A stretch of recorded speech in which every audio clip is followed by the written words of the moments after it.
The year is 2198, the main asteroid belt of the solar system. At the Plato Space Research Station, an experiment is underway to create a long-term traversable wormhole in a dodecahedron filled with antimatter. The experiment was broadcast to the entire system. From within a 12-kilometer cage during the experiment, a wormhole was opened for just 1 second. This caused a large alien ship to appear, similar in appearance to a sea clam with 2 rings around it. The ship accelerated and broke through the cage.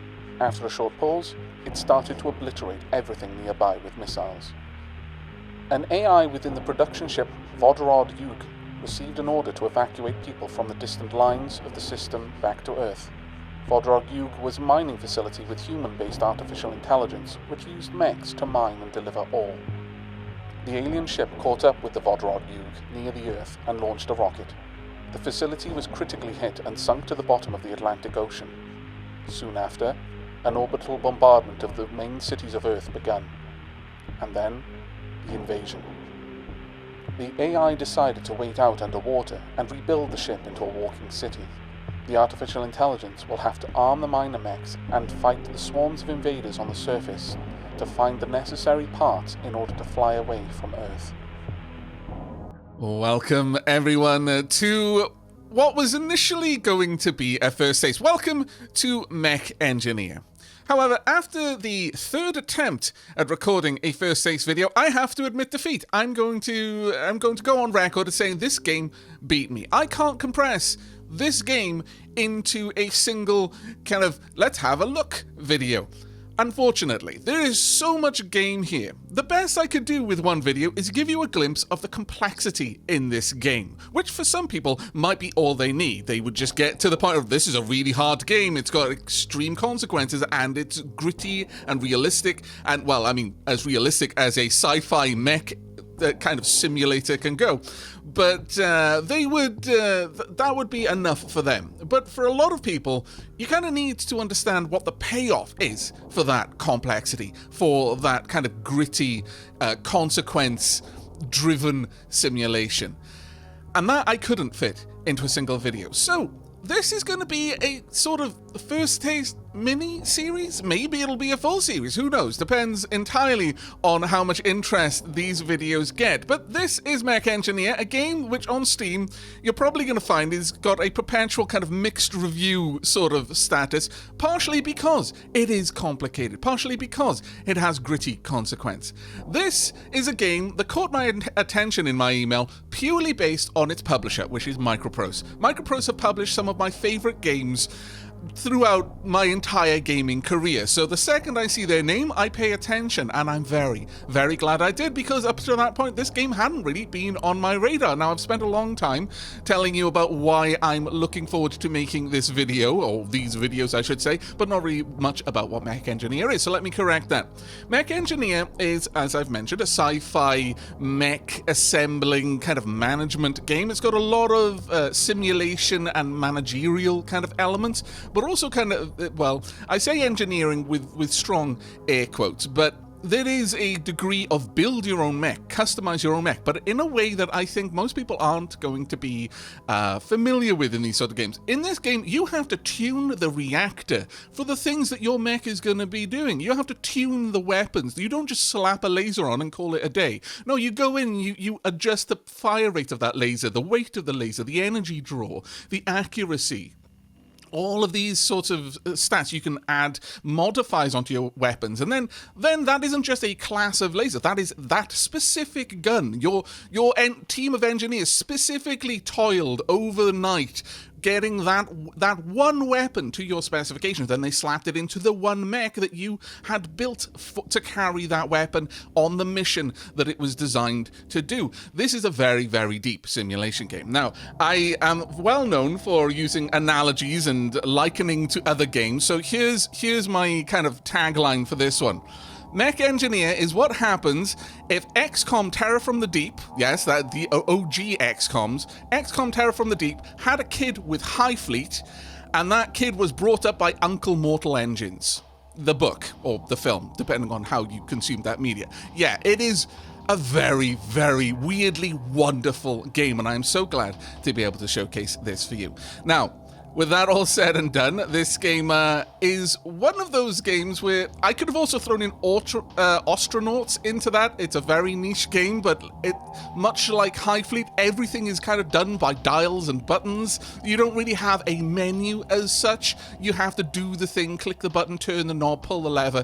It's very satisfying in a way, but for some people I know it might be a bit much. Nevertheless, I hope you will give this game at least enough of your attention to finish watching this video and make a decision on it. If you do enjoy the game, then please check out the video description down below where you can find all of the details on where you can pick this up. But with that all said and done, let's jump into a fresh game, shall we? Alright then, the very first thing you need to do at the start of a new game is to decide where your land ship crawled out of the ocean, or if in fact it did. You can start in the ocean. I wouldn't necessarily recommend it though. And speaking about recommendations, as I've mentioned, I have tried to and failed to condense enough of this game to give you a full-bodied snapshot, a preview of all of the things that this game has to offer into a single video. The consequence of that is that apart from having been a giant failure, I've also accumulated 3 restarts worth of knowledge about the game. So this start is going to perhaps be a little bit of a deviation from what you may be used to, because I know things that we can do to improve our odds.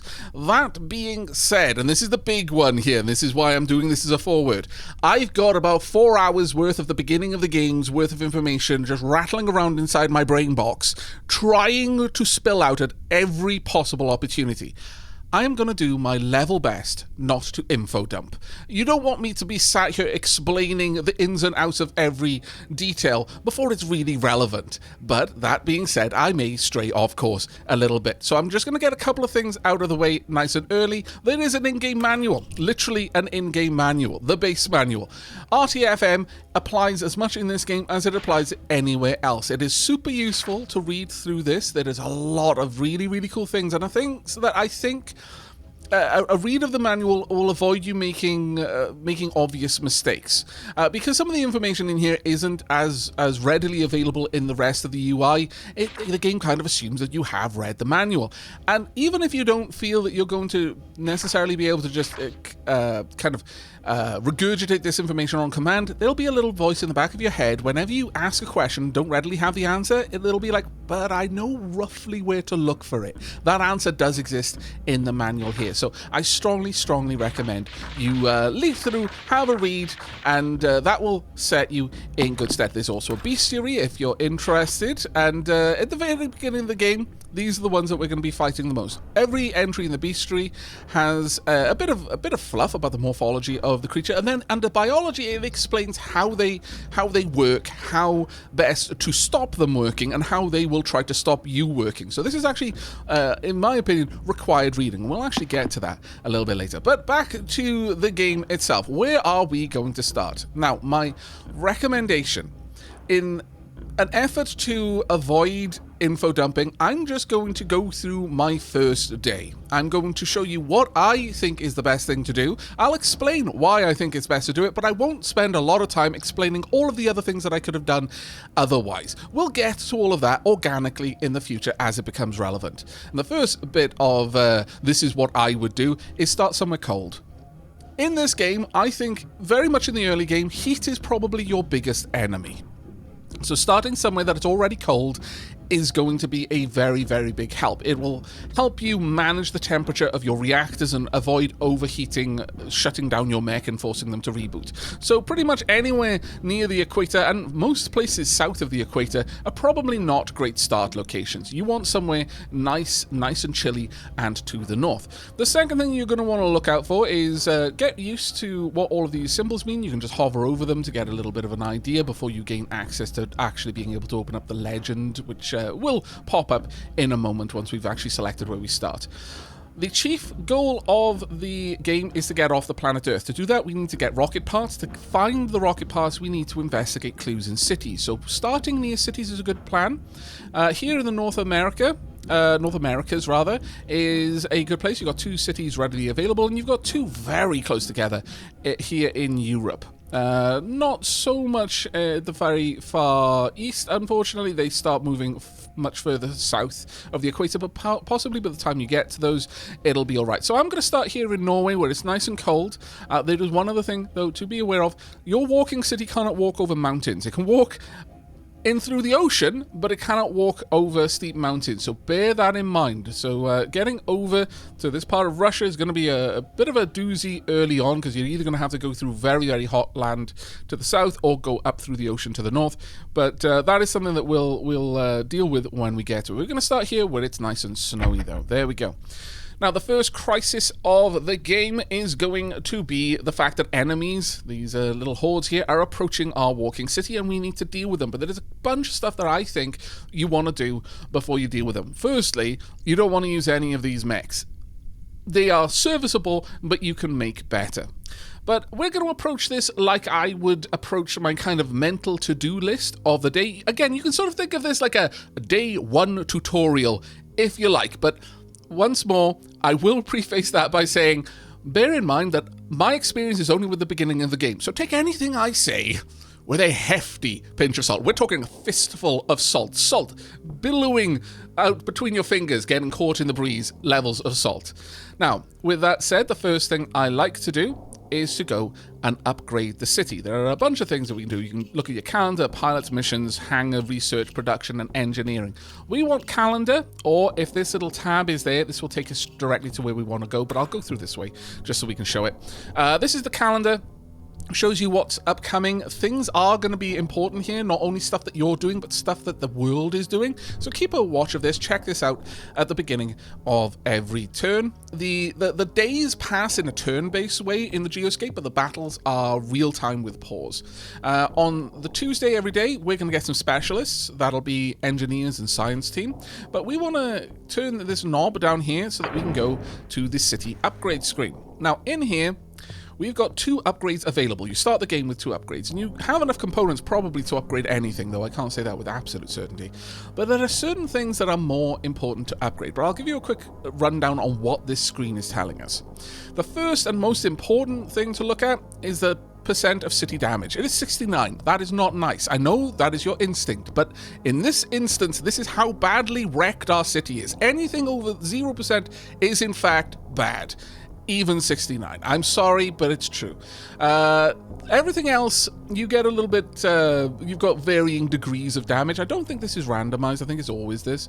The green is, from what I can tell, your level of repairing the city, or you can think of it as how much functionality you have restored. Bearing in mind, this can go above 100%. But right now, you could probably read this as your reactors for the city are producing power equivalent to 39% of their maximum yield, and that is covering 35% of the city's demand for power.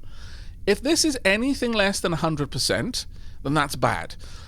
Every need that isn't being fully satisfied, from what I can tell, is contributing to the city taking more damage. This number is going to keep going up, and it's going to keep going up for a long time. It's going to take us a good long while to fix this. If it ever gets 100%, we lose the game straight up.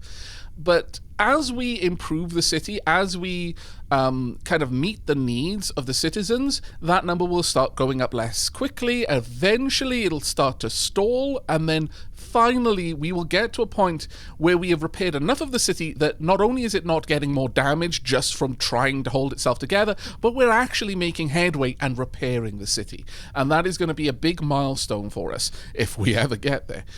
You got all sorts of things down here. The food supply, we're only accounting for 75% of the amount we need. There are currently 3,913 humans who are wounded, and we only have a 17% functional life support system, which is accounting for 35% of what we actually need. Things are rough right now. But certain things are better to repair than others. And the way the repairing works is, well, I'll start down here. The blue kind of diamond there shows that this is fully repaired. The yellow, the golden bar, is this particular facility's level of repair. The blue is the level of repair of any components upon which this is built. So the foundations, you can think. This is the lowest part of the city. It has no foundations. The foundations are the earth. But, for example, this one over here This is only 3/4 functional. It's 75% repaired. I could repair it all the way to 100% because the foundations upon which it's built are already capable of sustaining that. But if I was to look at this one, I cannot upgrade this one because its foundations aren't a higher level. You can only upgrade to the level of your foundations, and that's going to be a really important one to bear in mind. Now, another thing that you may have noticed is some of the components of the city have gold text here. That means it has a special function beyond simply the stats that you would improve by upgrading it. So, for example, if I did upgrade this, then I'd improve the city's energy generation by up to 3% from 2, and I'd improve the city's damage up to 3% from 2. That isn't increasing damage, that's increasing like our repair teams running around, so on and so forth. But this, if this became completely damaged, we wouldn't be able to move the city. And there are lots of little ones like that around.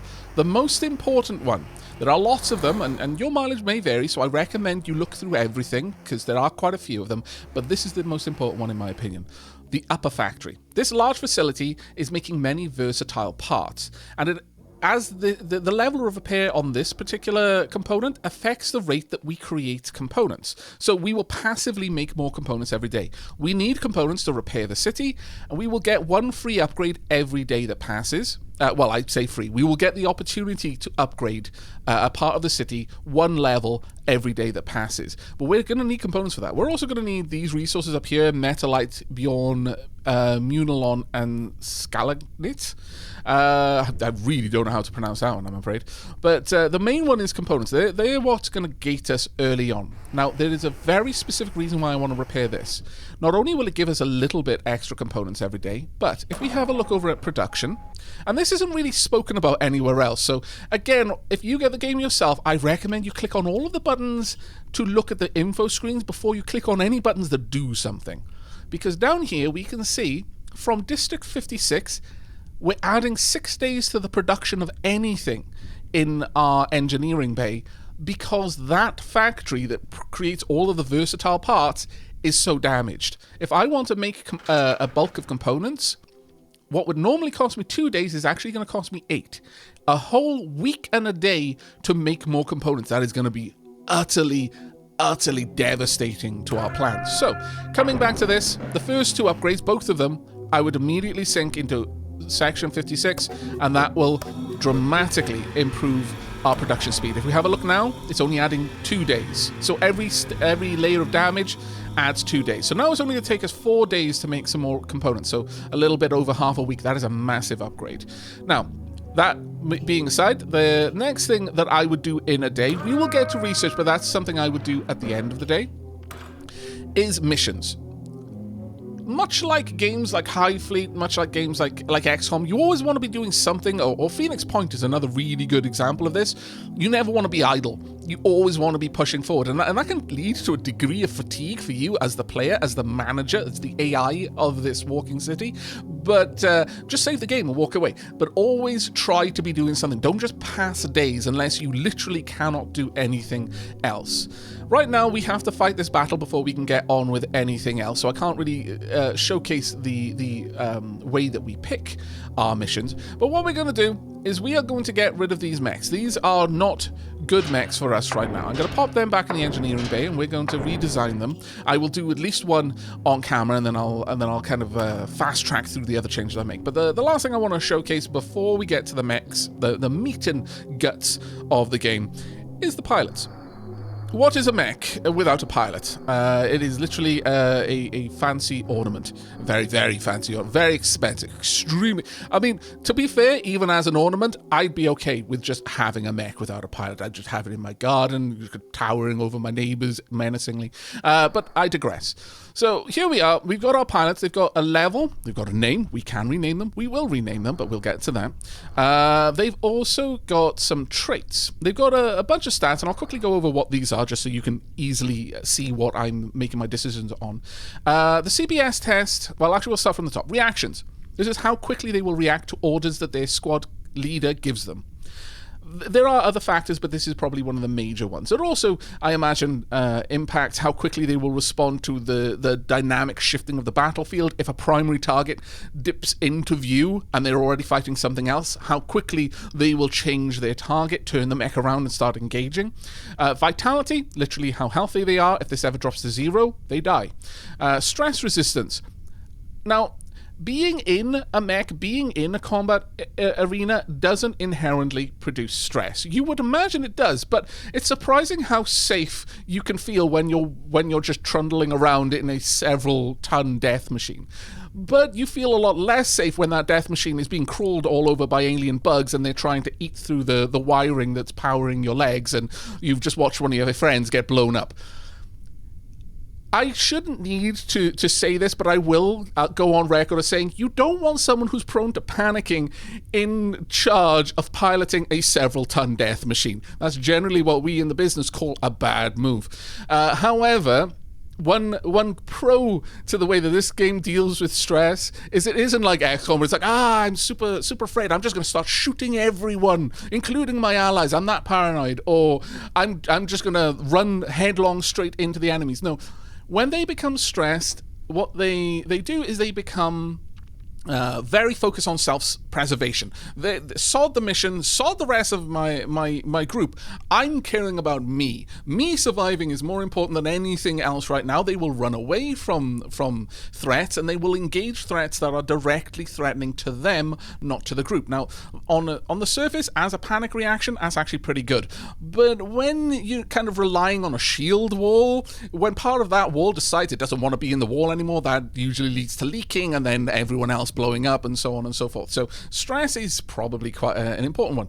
CBS, the final stat, this is kind of your catch-all, your general combat skills. So how accurate you are, how quick you are, like how good they are at piloting the mech, how good they are at recovering from negative situations, from being slowed down, walking in mud, that sort of thing. So this is just a general combat proficiency stat, whereas the others have very specific narrow guess functions, I suppose you could say. Now, as for the leveling up, they level up every 3 levels. I have no idea what the level cap is. I've definitely seen screenshots of people at level 10, and I've not seen any with anyone above level 10, so I don't know if it can go above that, but I just don't know. There are 6 total skills that only affect the pilot, and there are 3 total skills that affect the squad if that pilot is the commander, and the commander does matter for a lot of reasons that we will get to. Now, you've got 2 characters at the start. It seems they always have, they're always at 4 and 3 respectively, and my gut is to have 2 commanders. Now, the reason for that is that eventually you can get to the point where you can run your mechs 2 times a day. Right now, the mech goes out on a mission, it can only it comes back and needs maintenance that'll take roughly a day before it'll be ready to field again.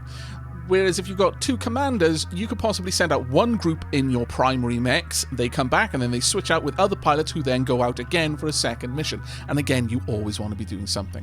So of the commander skills, I think having 2 commanders, and this also covers things like if one of them gets really badly wounded and needs to spend some time in the hospital, they can do. The stats you have are helping with repair drones, not really relevant for us right now, speed or reload. And of the 2, I think reloading is the more important one, not only because when your mech is reloading, it's vulnerable because it's not shooting, and 2, when it's reloading, it's generating heat. It's one of the main ways that you apply internal heat onto your reactor, and the longer they take to reload, the longer it's applying that heat. So being able to finish that quickly for both of them is a super, super big deal. Right, that covers all of that, so we're going to jump straight over to engineering. Now, this is where the real meat and guts of the game lies. This is called Mech Engineer after all. So we're going to be engineering some mechs. Now, normally on the mission screen, you can infer some information like what kind of enemies you're going to be fighting, what the temperature of the area, but we can draw that information from the fact that the fight is happening at our feet, and we chose to start somewhere very cold, so it's going to be cold climate. Furthermore, I'm fairly certain that the start, the initial fight is always against, at least in the 3 times that I've done it so far, it's always been against Operarius, and I believe, let me find you, Brucus. Now, Brucus aren't a threat, with asterisks next to that. However, they are loot pinatas, and you do need that loot. We are going to be running fairly tight on our resources initially. So killing these whenever we can to get the juicy gubbins that are inside them is actually a priority on most missions. So we are going to want to bear this in mind. The main thing you want to look at is their armor. How much armor do you need to overcome? How much penetration do your weapons need to be able to kill the strongest thing that you're going to be fighting? Now, armed with that information and the fact that we're going to be relatively in a cold area, let's go in. Now, I'm going to go ahead and I'm going to first put together a new mech. We're going to build this from the ground out. In fact, we're going to make this one our commander's mech. This one will always be for the squad commander. What kind of name are we going to give it? We'll call it Shepherd. It will be the shepherd of the flock. Or rather, the shepherd for the flock. There we go. So, mechs. Currently, this is going to cost us a certain amount of engineers to field. And that is going to be a primary limit on how you can hook up your mechs. Every change requires something. If we have a look at some of the mechs that I brought back, I can put them back out there ready for duty for no engineers because I haven't changed anything. The second I do, this will start going up, but it's a lot easier to do a small adjustment on a mech that has already been, cleared for active duty than doing it to a mech for the first time. So Shepherd is going to cost us a lot more to field, but it should be the only one that we need to. Now, the first thing you're going to want is the basics. A cabin. It's basically a cockpit. This has a certain amount of weight that it's going to cost. Control, which affects reloading times. If we look down here, the reloading ammunition, as a general, this is affected by the guns themselves, but as a general, this mech will take 12 seconds to reload and will be able to fire continuously for 3 seconds. That is not a very good division of time. So the control here is going to affect that. You can shift-click to move it across. There we go. We've improved it a little bit. It's now able to... it now only takes 10.2 seconds to run. You've got motors. These are literally the motors in the arms and the legs. Mostly the legs. These are what... affect how much weight the mech can carry. And this is going to be one of the key things that gates us early game. So this weighs 2 by itself. I can only assume that this is not kilos, but I don't know.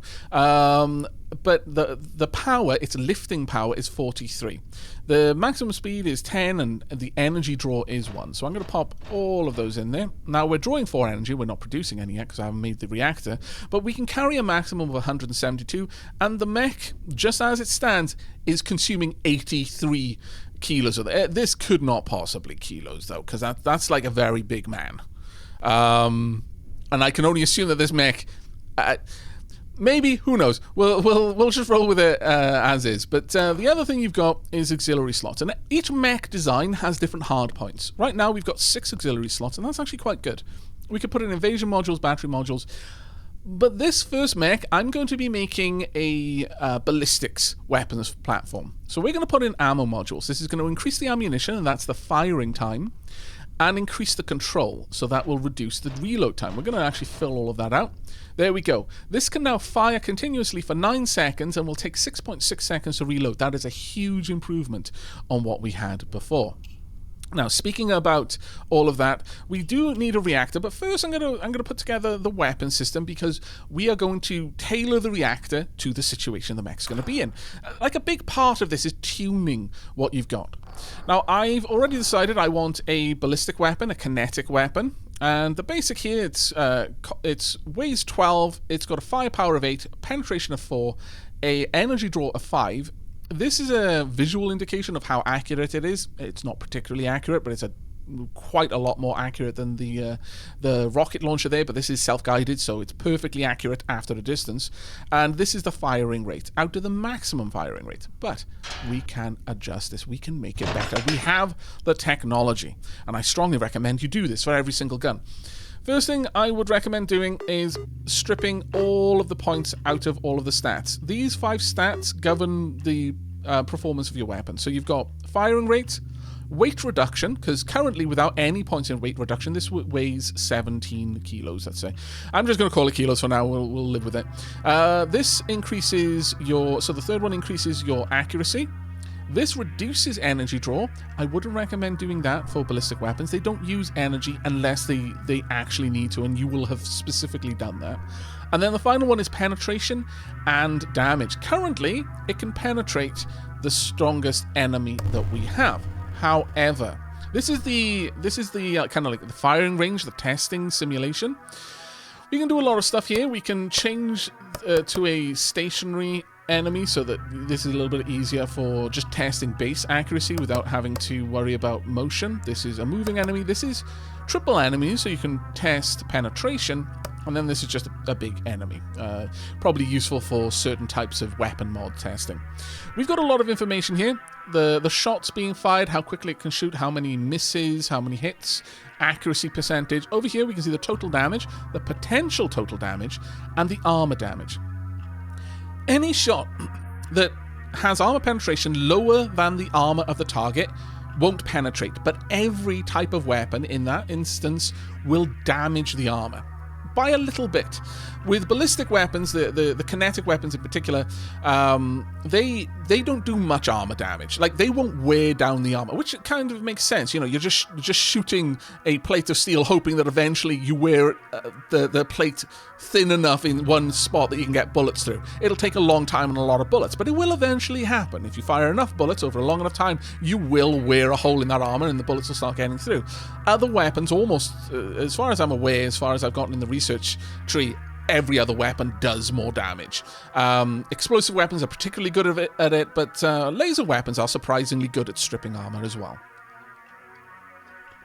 However, if you want to see what armor penetration does, you've got a couple of buttons over here to reduce the target's armor or increase it. So let's put it down to now our bullets should stop bouncing off as much. But you notice how it still is? If we bring it in really close, the bullets are getting most of the way through now.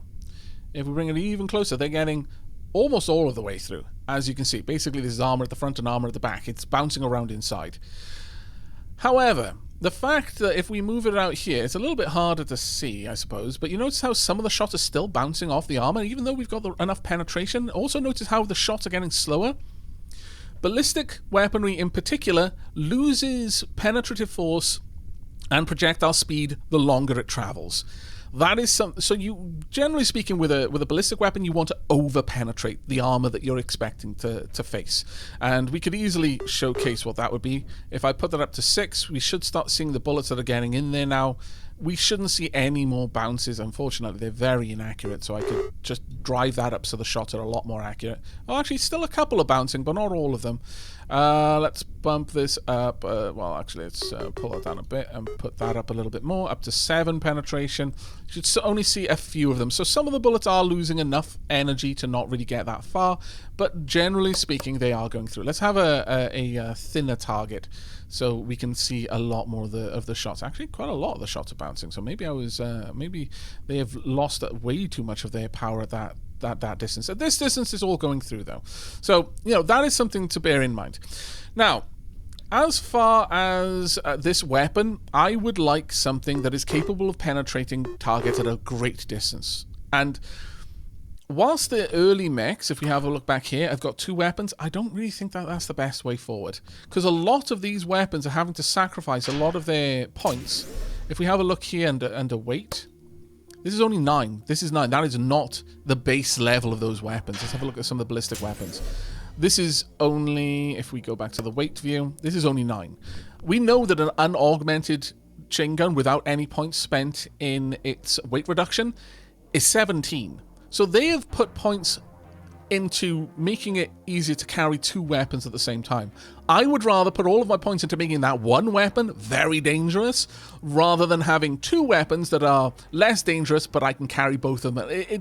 It just seems more like it's a better economy for me, because as well you're going to be reloading the gun less frequently, and that's going to count. It'll make the staying power of the mech a little bit better. So we can increase that. The easiest way is just to pump everything into this, and we'll bring this back up, but that's not very accurate. The bullets they're still slowing down a little bit. There are other things we can do. We can increase the accuracy. For example, I can do that, or I can pop it all into firing rate, get it to move really fast, or I could perhaps put firing rate up a lot more and just throw more bullets downfield. But again, reloading is something you kind of want to avoid. I want each bullet to matter rather than just putting so many bullets. It kind of, you know, the enemies are fighting in the shade kind of scenario. I'd rather make sure that every bullet I fire does damage rather than just I've shot so many bullets, one of them eventually will. Now, one other thing you can have a look at is mods for the weapons. There's quite a few of them. This is the battle cost. When you field a mech, the cost of deploying the mech is basically the cost of ammunition the mech is going with. And you only pay that once, and during a mission, a mech effectively has infinite reloads. So bear that in mind, but you don't always want the most expensive bullets you can, especially early game. That being said, there are some mods that we can add. Let's start at the top over here. You've got Critical Strike. This increases damage with less penetration and adds weight. You've got Shards. This is actually a pretty nice one. It'll start deploying like shrapnel when it impacts things. You've got Flame Effects, which actually set fire, but all of them have like a pro and a con, by and large. This would slow an opponent down, so you'll notice that this gets very slow very quickly because it's having a slowing effect applied by the ammunition. Don't ask how, I don't know. This one fires more rounds in a burst. It kind of turns it into a bit of a shotgun. Now, the ones that we're interested in here, I want something that can punch really far, really hard. So a long-range sniper weapon, if you like. Now, the two options for that is the Accelerator, which uses more energy and adds weight, but gives much higher projectile acceleration. Oh my lord, let's slow you down. You notice the compression, kind of the vapor compression in front of the bullet. I love the little details, the visible details, because this is, I think it's fair to say, not necessarily a game which has put visual fidelity at the top of its priority list, but the graphics that it has offer an enormous wealth of information if you look for it. There's high fidelity in the graphics that exist, I guess is the best way of putting it. This increases the weight up to 20, damage is 10, penetration is 6, but this is firing very quickly, putting a lot of bullets downfield. Let's go to a static target about there so we can get some more accurate information here. Now, if we want, we could instead... also, the other thing is this, any mod will double the battle cost of that weapon. And if you put two weapons with double battle cost, each weapon is the cost of all weapons on the mech is summed up to its deployment cost.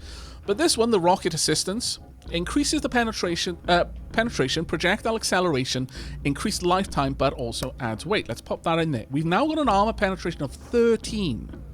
That is very nice.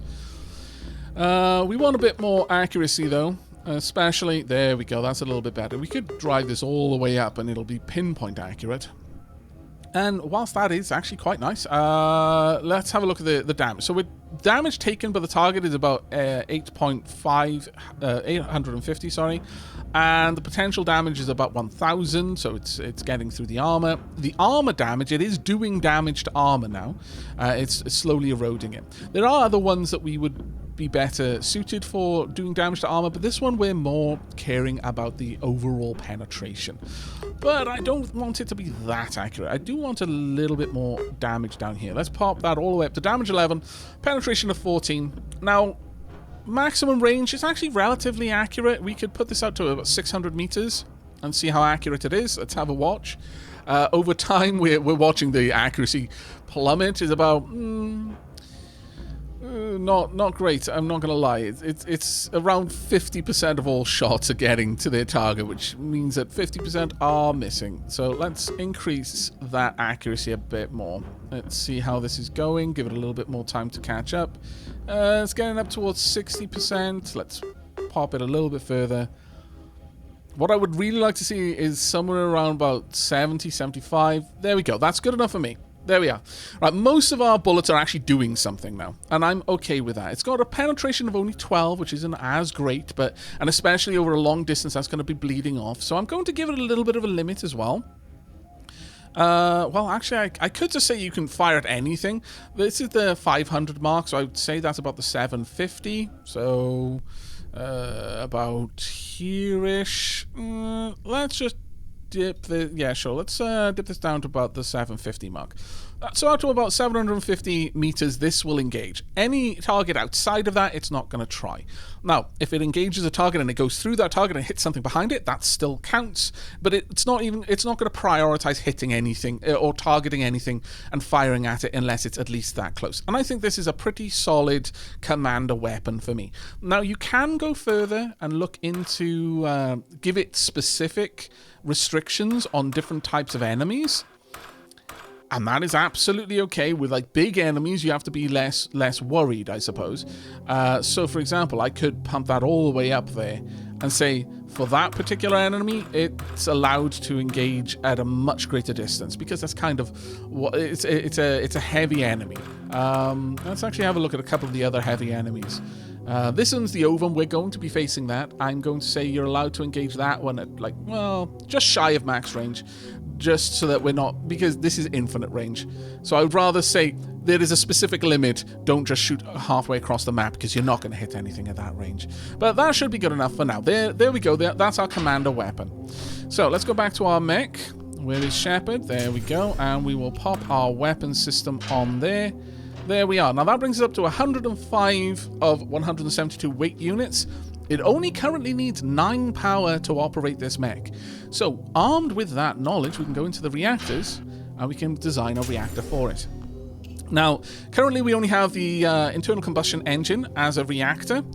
And you've got a couple of things. We've got some pistons, we've got some injectors, and we've got some auxiliary components. I'll cover each one in turn. But the pistons and injectors, they form the central part of the engine and will dictate how much power it can put out.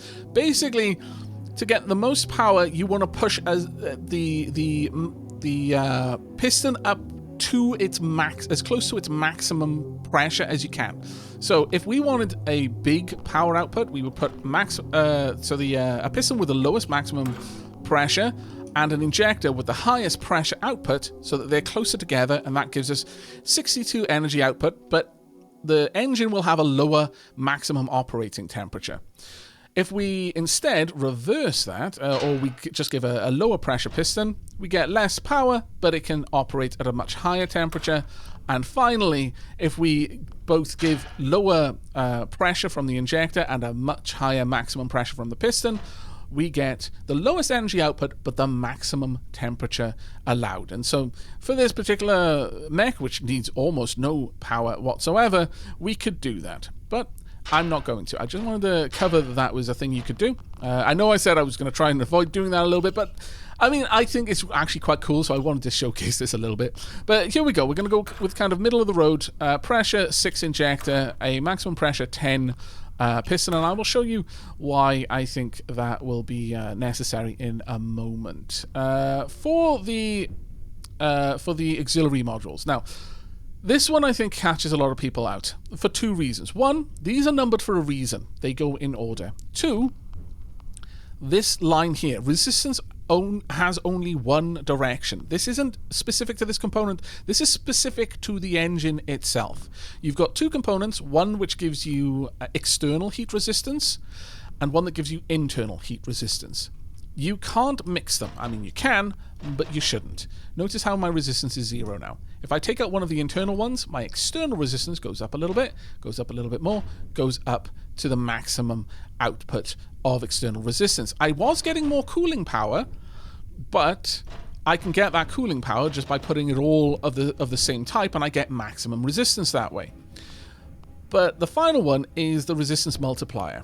So that's the first kind of trip, is trying to mix and match, so you've got a little bit of both worlds. You can only have one type. The final one is the multiplier, and this is where the ordering of these slots comes in. If I put this in here, the order of operation means that there's nothing above this. Notice how, as I move down, it's showing me what the combined resistance and cooling power is getting to as it goes down. Up here, it's 0. I'm multiplying nothing. Nothing multiplies to nothing. If I put it at the very end instead, and multiplying every resistance that came before it. So now we've got 26. It's given us a little bit more. It took down my cooling just slightly, but if I pop this over there, we'll get 32 resistance for a tiny decrease in cooling power. And overall, I think that's the best. Once you've put together a reactor, you have to actually ignite it to make sure it works. And then you've got a little bit of a test system over here that will show us some information. So the hotter the engine gets, the more bang for buck you're getting out of the cooling. So eventually this will settle at an equilibrium point. And it looks like our equilibrium point is going to be about here on the reactor temp. Yeah, this is almost 260, and once it gets there, the reactor will not heat itself up anymore. You can test this further by putting the reactor under strain, by doing something like that. And as you can see, my cooling power is actually significantly higher, but it's dropping off as it gets back to that equilibrium point. Or you can just like push it all the way to its maximum and it burns out. It'll restart. If this was in the mech would have to reboot, restart the reactor, and in that time, well, we'll probably take damage from enemies, but it would also potentially take damage from the reactor overheating itself. So you always want to try and get a reactor that's fit for the environment that it's going into. But this is a good enough reactor. Let's pop it over there. And let's jump back into the Shepherd and equip its new reactor. So, popping the reactor in. There we go. We are almost ready. So currently it's pulling 9 power. It's out of the 38 it's generating, it's 165 out of the 172 weight allotment. That's having effect over here. Speed, for example, will increase with the more spare weight it can carry. So the lighter the mech is compared to what it can carry, the faster it might move. We've got its hit points, maximum outside temperature, all sorts of information right there. But I can go ahead and have a look at a couple of other things. This one won't open until later. I don't really know how to use that yet. I haven't unlocked it myself. This is our weight view. You can see the weight that's being given to you, the carrying capacity versus weight that's being taken away from that. Generally, you're going to see the reds on everything but motors. This is the defense menu, and we're going to get to that in a moment. This is the repair menu. You'll sometimes need to do that after a mission. This is the energy menu. You can undervolt or overvolt components, and certain components will perform better when overvolted, and certain components will perform worse when undervolted, but not everyone. This one, for example, we could afford to undervolt it. The ballistic weapon doesn't need any energy. We're giving it energy, but we don't need to. However, every wire, whether undervolt or overvolt, you add to an engine will increase the thermal load on the reactor. So it'll be it'll run a little hotter. So you don't want to do it for everything. The other one you can do is you can paint the mech. We can get into this.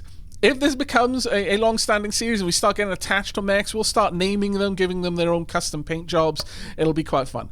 But for now, we could field this as it is. It would be unwise to do so because we still need to add armor. So, armor and various other systems. You've got a self-destruct system down here. Very big bomb. I can see almost no reason to have this equipped, and this is one of the things that's on all of the default mechs, and is why I think you should make your own. You can add an energy shield if you've got energy to spare. Currently, we do. We could put this on there, and we would have a little energy shield.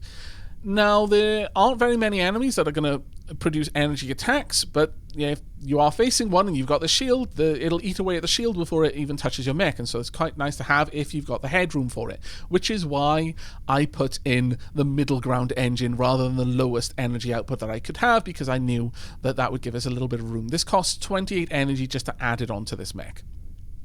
This is the ammo ratio. If you've got multiple different types of ammo, you may have noticed on some of the mechs they had rocket launchers and ballistic, then this is the spread of the ammo.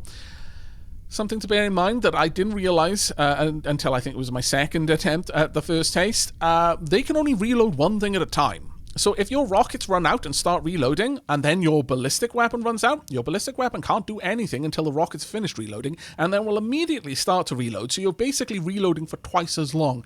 It is painful. So I recommend, for the most part, with possibly some exceptions, generally just running one type of ammo per mech. This is melee defense. You can put on a mining drill. Makes sense for miners. This has a damage of 2, but an armor penetration of 15. It's not going to fall down. It can also dig walls, which is actually kind of cool. I've not really done that myself, but we'll see if we've got weight to spare. Now, finally, you've got active armor. This is kind of like ablative armor, and you've got your passive armor. Much like enemies, when it comes to armor, if their damage is lower than our passive armor, they don't do damage to the mech, but they will wear down the armor. So having more armor than you need is always recommended. Have as much armor as you can have, because that gives you the longest period of time before they eventually wear a hole through your armor. Hopefully they never do. But this is a bit of a complicated one, I think. So I'm going to go over what I've gleaned. You've got two types of armor. You've got bulk armor and strike faces. This is bulk armor, as are all of these. In fact, we can't even see the strike faces right now. You always have to have one layer of bulk armor, whatever it is. This is like layered armor, and so is more space efficient. And this is just regular bulk armor. It takes up twice as many kind of slots. You've got 4 slots for bulk armor and 1 slot for a strike face. You can only ever have 1 strike face. But if I wanted to, I could layer in 4 layers of that bulk armor, and then we've got the strike faces. I don't want to do that just yet, because that's an awful lot of weight. Because even though it takes up less volume, it's still as heavy. It's overall would give me more armor, but I don't have the weight to spare. I've got very little. I've only got 7. So this armor here is weight 3, armor 4, probably the most efficient we're going to get. This is 6 for 5. This is 9 for 6. If we had a lot of weight spare, we could go for the heavier, more armored bulk armor. And then the plates are pretty much the same. 3 for 4, 3 for 5, and then 6 for 6. But we're going to go with the basic stuff because we've got the most of it. So I'm going to just pop 2 of those down. That brings me almost, but not quite, to my weight level. Now, I could just go with this, and that gives me 9 passive armor. However, how much energy have I got? I think that might be where we sit. So instead of doing this, I'm going to take 1 layer of the bulk armor off, because the strike face, in my opinion, it's always best to have bulk armor and strike face.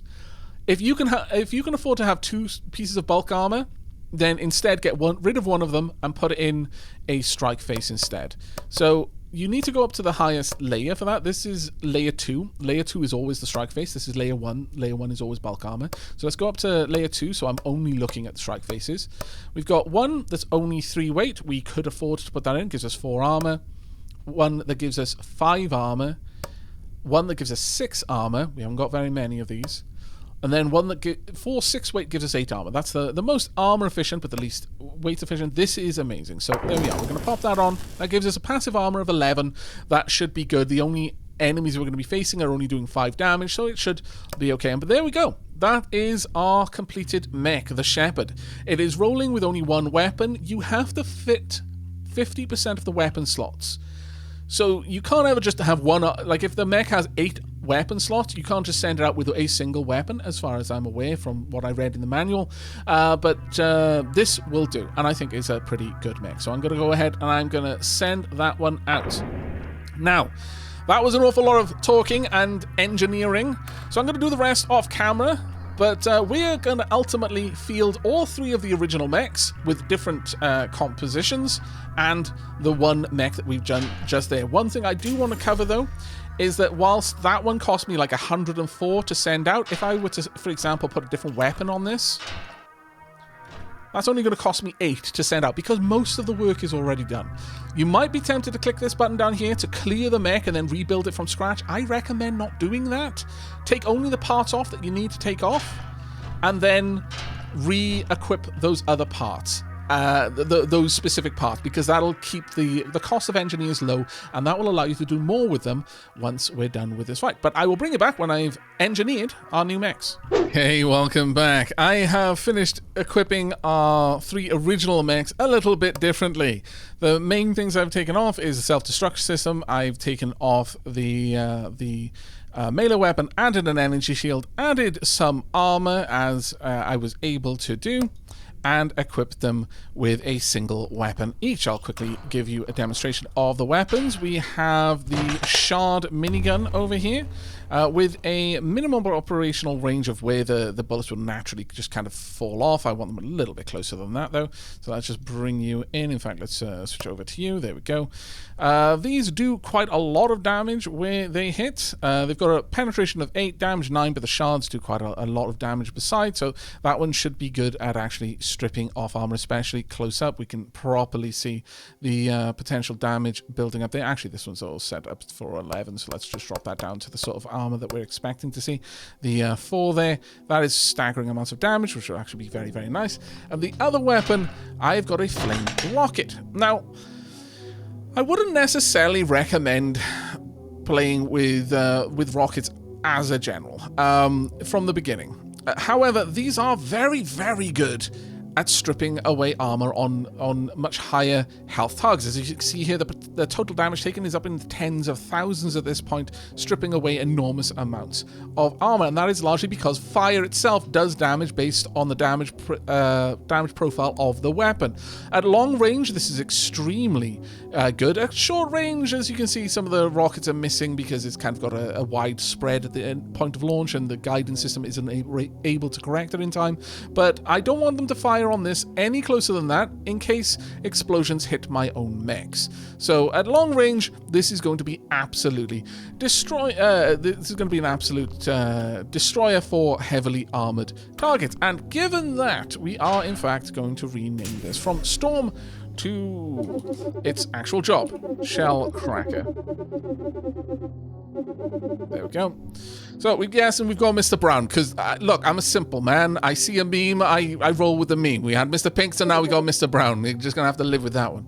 Right, these are all good enough. One last note though, if you've got spare armor, I didn't actually do it on our first mech, and I should have, add in some coating. So we're not going to be seeing any like missile wielding enemies, but once we do, you're going to want a lot of ablative armor to soak up those hits rather than passing that damage through. Once all of that's gone, it'll start hitting the regular armor, and we'll start going through the regular armor pretty aggressively. So that's what we're going to do there. We'll field you. Let's just double check that I did the coating for... Yeah, I don't have any spare room on Mr. Brown or Mr. Pink. That is absolutely fine.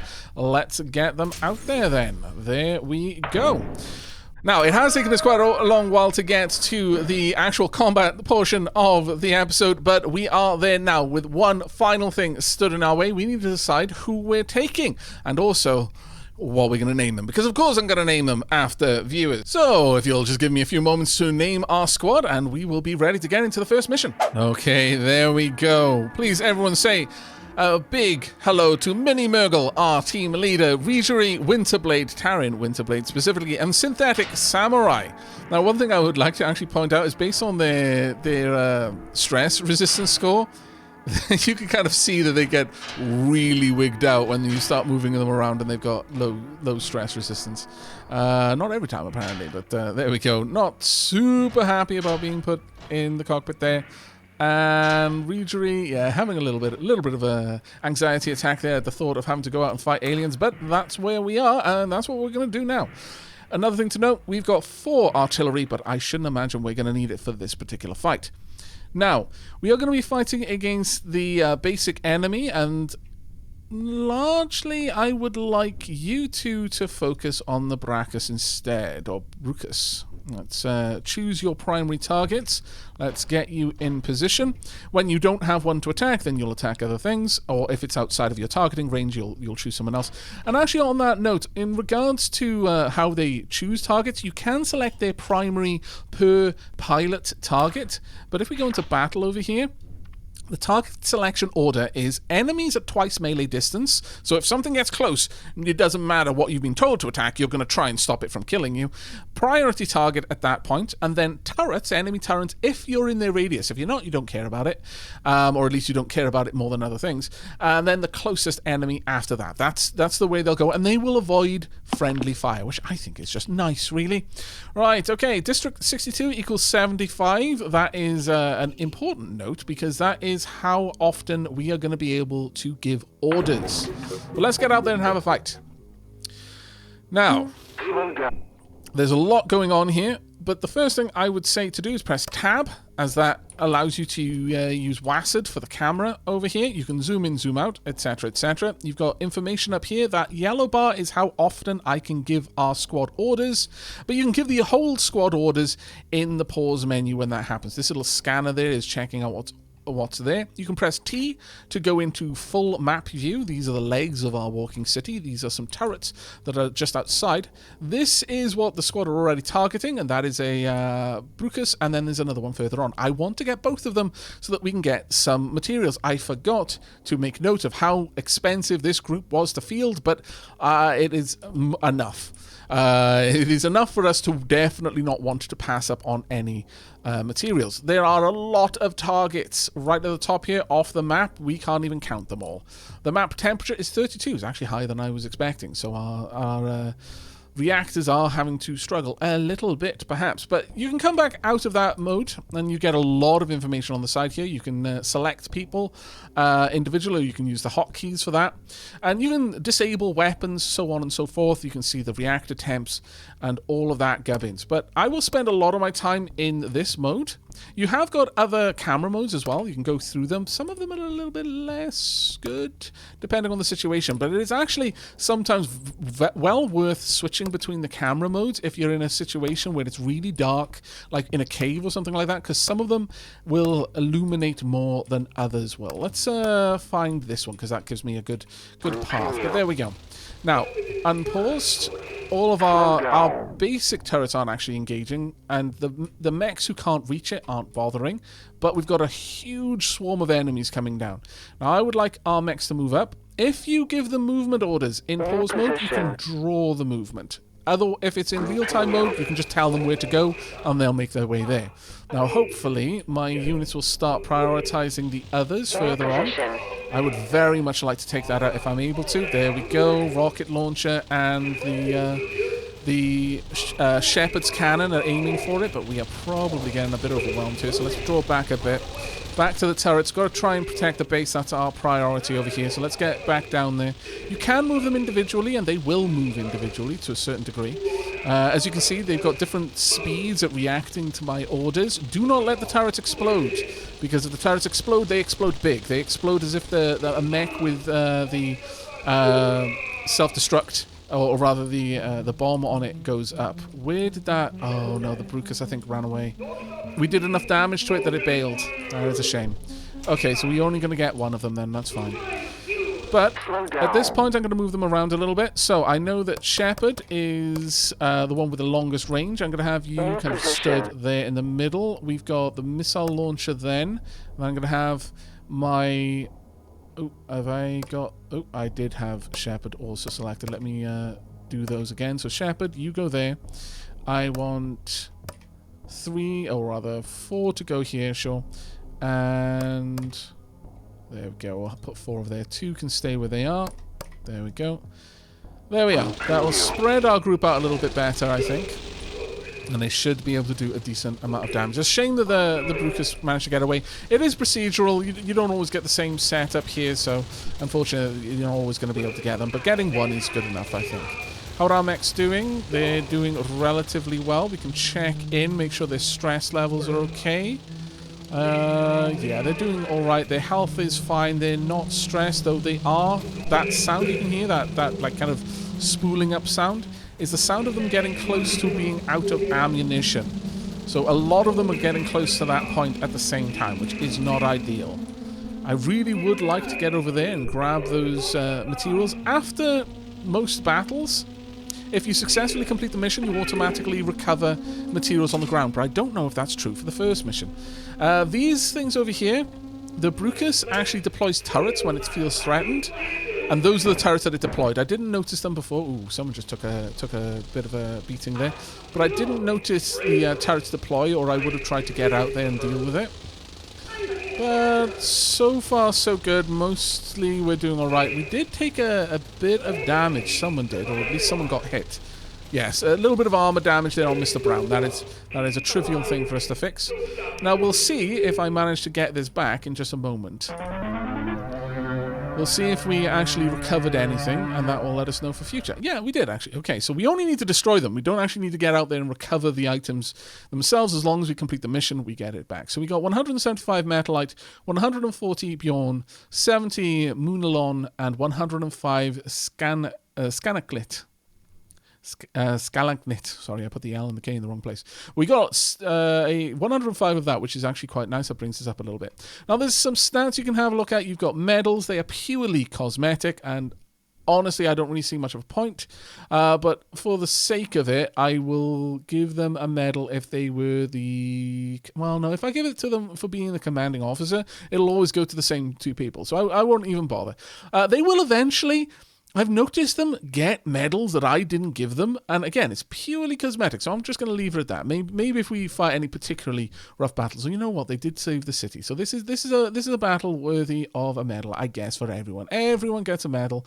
However, you can take out a maximum of 8 mechs, and at that point, you're not going to have enough medals to give them out to everyone. So I'm not really a big fan of the medal system as it is, but you can get further statistics.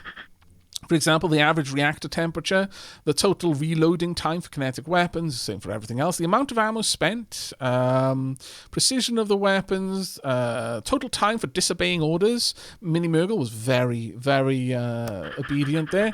However, Synthetic Samurai went off the rails a little bit. 6.32 seconds spent disobeying your orders, you scallywag. Now, you understand, I'm not the one who's mad because you weren't disobeying my orders. Mini Murgle was following my orders. You were following Mini Murgle's orders. So Synthetic Samurai and Mini Murgle weren't going. Oh wow, okay. So Redesigning was even more headstrong. And wow, Winterblade. Wow, okay. Mini Murgle, we're gonna have to have a talk about discipline in the squad here. My goodness, but that's actually a good way for us to segue into something. Now, unfortunately, Mini Murgle is exhausted, and all of our mechs are now needing some maintenance. But we've fully unlocked the game at this point. We can quick repair. You could as well take the mech back, but there's no reason for us to do that right now, so we're just going to go ahead and quick repair. That's a very small amount. That's basically a little bit of armor damage, so you just need to buff that out. But let's have a look at the pilots, because we're not at the end of the day yet. I haven't gone through my full checklist. If we look at the ones that are exhausted, they have got relations. Now, the relations are in regards to the person selected. If I select Mini Murgle here, you notice the relations are changing. Mini Murgle has got a very good relation with himself. Synthetic Samurai, Redesigning. Actually, Mini Murgle and Redesigning have a good relation, or rather, Mini Murgle has good relations with Redesigning. And Winterblade. Winterblade has reasonable relations with Synthetic Samurai and Redesigning. Now, the relations are in terms of if this person was the Lance commander, what would be the relation of the, like, for example, if Winterblade was the Lance commander, Redesigning would have a relationship score of 10 with Winterblade. The more missions they go on, the better their relation score gets, and the relation score will also dictate how obedient they are, how quickly they are to respond to orders, or whether or not they think that they know better. So it is really, really important to build those relations. Obviously, since we're going to have a few people specifically as squad commanders, we will hopefully see relations with everyone rising. But you might end up having squads that just work better together in a very specific composition, and then an entirely different squad rather than just mixing and matching because the relationships actually matter. Now, after a mission, we're not going to be able to send anyone back out because all of the mechs are in maintenance, and we don't have enough engineers or enough mechs to put together another lance, so we're not going to try. So what we do now is we decide who's going to train and who's going to go to hospital. The main thing I worry about is vitality, so sort it by vitality, scroll down, find the person with the least vitality. Wow, 15 on Gregory there. Haven't named Gregory, but we will when we take you out. You get a name when you go out on a mission. Synthetic Samurai, though, is the second worst with only 35. This will restore vitality and stress resistance. Your stress resistance is fairly good, but it'll still improve. The higher their stat, the less it'll be improved, and the lower their stat, the bigger the improvement you will see per day. And that's just the way that works out. And then in training, it'll improve reactions or CBS, but it will drop vitality and stress resistance. But it will also give them a little bit of experience. That little yellow bar there, that is the experience. So let's have a look. Is anyone particularly bad for reactions? 30, 35, they are actually kind of low. Redesigning, you've got good CBS, lowish reactions. You're a bit more middle of the road. Let's have a look. Is anyone else that we just sent out particularly bad? Especially our commanders. Yes, even though your reactions are perfect, Jennifer, we need you taking some training to get your CBS up. I do not want the commanding officer to have poor general combat skills. Okay, so that's all done. We've taken care of upgrading the city. We have engineered our mechs for the mission that they have gone on. And just to give you a glance of how that would normally work, if I click there, I can see what the map is like. Oh god, that's a nasty map. We can see resources that are available. So if I take that off, we can see these tiles have particularly high resource availabilities. We're getting resource modifiers on anything we earn in these locations, so on and so forth. Though this one also has it, thankfully, because I guess because it's a horrible place to go.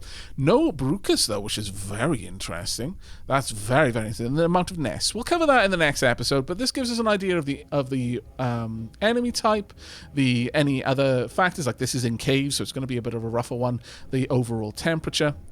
We can have a look at the legend, the pertinent information for the tiles. We can turn the legend on. This gives us information about the tiles themselves.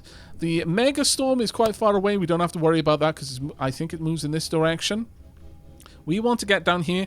Now these numbers, there's a bit of a game of Minesweeper going on. This number right here tells us how many... it indicates the number of enemy bases, labyrinths. Now, not nests, but the actual an enemy base. Kind of think XCOM Terror from Deep. Within a radius of 1 cell, including the current one. Now, using this information, you can minesweep your way around. Any tile that's kind of got that... kind of more goldish color, we have information on that tile. So I know there's no nest here, nor in the surrounding tiles. I know there's no nest there, or in the surrounding tiles, and the one that I'm stood on, by virtue of being the one I'm stood on. But this one definitely has a nest somewhere within 1 tile radius, or itself. Well, it can't be itself, because this would have nixed that. And it can't be over there, because this also nixes that. So it could be there, except for these two also nixing that. So realistically, the only place that nest could be from this one tile is here. Right-click, put a marker. This is going to be very important later on. Right now, we don't have a whole lot of information, but on the plus side, we can also see there's actually not many nests around us, and that's actually quite good. We can now see giants and biomass. There are always 2 giants. One is golden, one is red. This one is the more dangerous of them to fight. This is the more dangerous in a strategic sense, because if these 2 meet, this one will eat this one and make another one of itself. The biomass here, and it gradually accumulates every turn, and once it gets to a certain amount, it'll spawn more of the red giants just on the tile, and then the biomass levels will go down. However, if there is an enemy nest underneath it, like a labyrinth, then it's going to get a lot more biomass each turn than normal, and will eventually spawn those giants a lot faster. This is why you want to mark the nests. Once you've got them marked, eventually we're going to have a way of clearing them out permanently, and we're going to want to try and prioritize the ones that are under biomass when that time comes, to avoid us having a doom spiral of just too many super powerful giant enemies. And just to give you an idea, the enemies that we just fought, health of 13, and there was a lot of them, yes, but we managed to get through it. The Brucus has 1,400, armor of 4. This, let's find it. This is the red one. Armor of 20, health 100,000. I don't even know what we're gonna do against that, but apparently we can. And this one, the Titanus Centipeda, I don't think we actually have information. You just don't know. It's like, it's on a scale that the human mind can't comprehend. But yeah, together they are super duper dangerous, and we're gonna want to watch out for that. This one, from what I've seen, is quite sedentary, but whenever they move, they spread biomass to those tiles. This one will chase it if it can see it. And if we get close enough to either of them, they'll chase us as well. Same difference, but you have to get quite close. So this one is just going to wander around, meander. This one's mostly going to sit still until it sees something it wants to eat, and then it's going to chase it down with great conviction. We can see the cities on the map. We can also see these pings. These, from what I can understand, are special map sites. 3 of them down here in Africa, and 1 over. I'm not actually. Is that China? Or is that up in Russia? I can't quite tell. I can't see enough of the actual map because it's under the biomass. But 1 over here that we're gonna have to worry about as well. But we potentially get some interesting stuff there. I'm not really sure what. Finally, we can also move the city, but you can only move to a tile that you've cleared, and technically we've only cleared the tile that the city is currently on. So moving is not an option right now. Okay, so that's covered everything on the map. It's all very important for the strategic layer and making decisions. But one of the last things that we have to do is research. So let's have a quick glance. The main factories and plants have been restored and re-equipped. This will allow us to adapt mechs to new conditions. The mechanism for moving the city has also been completed. Now, we've got 3 nodes presently. There is a district of the city that you can repair that will give you full access to the tech tree, and you can just cherry pick whatever you want to research without having to go through the nodes in front of them, but we're not there. And I'm not going to make it that much of a priority because, I don't know, it feels like you'd be trying to run before you'd learn properly to use your legs for walking by doing that. I feel like a lot of the tech probably is predicated on the existence of the earlier tech to support it in your mechs. That being said, I could be wrong, so do let me know in the comments if that's the case. But we've got an option to get tank guns, large firearms formerly used on tanks in military conflicts on Earth, blueprint obtained from the general military database. We have got first-generation engines, the first improvement of the internal combustion engine. There are obvious limitations in the design, but we will try to improve efficiency with each new model. This one will add a motor module. And then, finally, Cabin 1 reinforced frame. An additional metal frame in each module adds to the overall structural strength of the mech. The new cockpit is also stronger. The cool thing about research in this game is it's not a case of you just... we've researched a thing, now go ahead and make more of those things. Instead, you have a scenario where they will present you with the prototype they made while researching as well. So anything we choose to research, we will get a free copy of that thing, as well as the ability to make more of them. For that reason, as much as this is tempting, it would require 100 staff, and I only have 160, but I could research both of these in the same time. I'm going to go ahead and I'm going to research a tank gun. I want a better long-range, high-caliber weapon. There we go. That'll give us 2 days and 80 staff.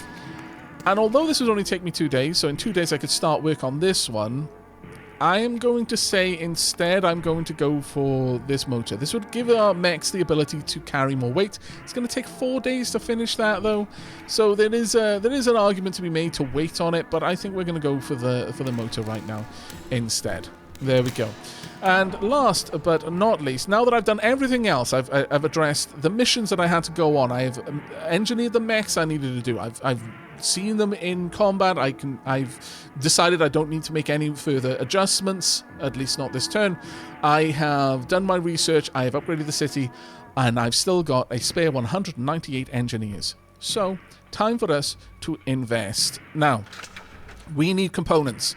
I would strongly recommend you put down 2 orders for components. They are costly. They take 60 engineers each, and we're not going to get those engineers back for 4 days. So that's 120 engineers currently tied up over here.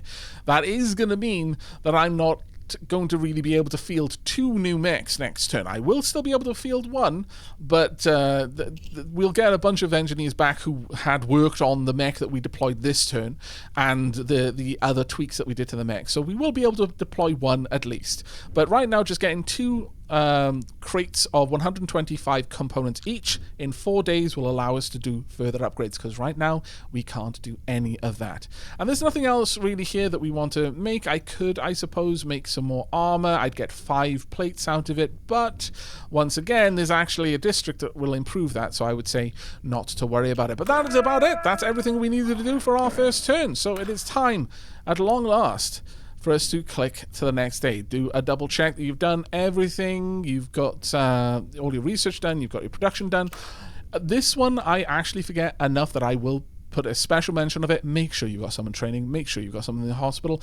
This is more often than not the one thing I forget to check when I'm passing my turn, is that I'm actually making use of these 2 facilities. Don't waste those facilities if you can avoid it. But with that said, time for us to click on to the next day. And there we go. We get a bit of information about the current state of affairs. No new humans on the city, but all of this information there. The city is taking 0.7 further damage, which is quite rough. Life system wounded humans. I'm not sure if that went down or went up. I think it didn't actually change. I could be wrong about that, though. But there we go. That's given us a new prediction. You can actually get that information from this area as well. So we can see that our engineering team increased by 3, and our science team actually increased by 5 due to the specialists joining the city, which is actually quite nice. But we do have one upgrade that we can spend. Sadly, we don't have the components, so that's going to be something that we're going to have to wait on. From what I've noticed, your city will kind of build up a stock of upgrades that it can do, up to 5. It won't stockpile any more than that, so you don't want to ever take more than 5 days before you can upgrade again, which is, again, is the reason why you want to double upgrade this straight away, so that your first delivery of components can arrive in 4 days, not 5, and you can spend all of those upgrade points without wasting any. Waste is bad in this game. Finally, you see the giants moving around. This one moved in that direction, spread a bit of biomass. This one's moving down. I think it's probably already got the scent, so they're likely to meet somewhere near the city, and one will gobble the other one up, and that is generally going to be a good thing. But that is going to be it for this episode. I really do hope you have enjoyed, and will be joining me for the next. As I mentioned, there's just too much game here for me to fit into a first taste, into a single episode at any rate, and so this is going to be a sort of first taste miniseries, maybe a full series. If you want it to be a full series, you know how to let Saint Algorithmus know, and that is with those lovely buttons down below. But that is going to be it from me and from our mechs, and indeed the brave pilots who, well, pilot them, I guess. I was going to say drive them, but I don't know. They're not flying, but what if they could fly? But I digress. That is going to be it from me for today. Thank you so much for joining me. I hope you enjoyed, and I look forward to any feedback you have for me in the comments down below. But until next time, do take care, Commanders.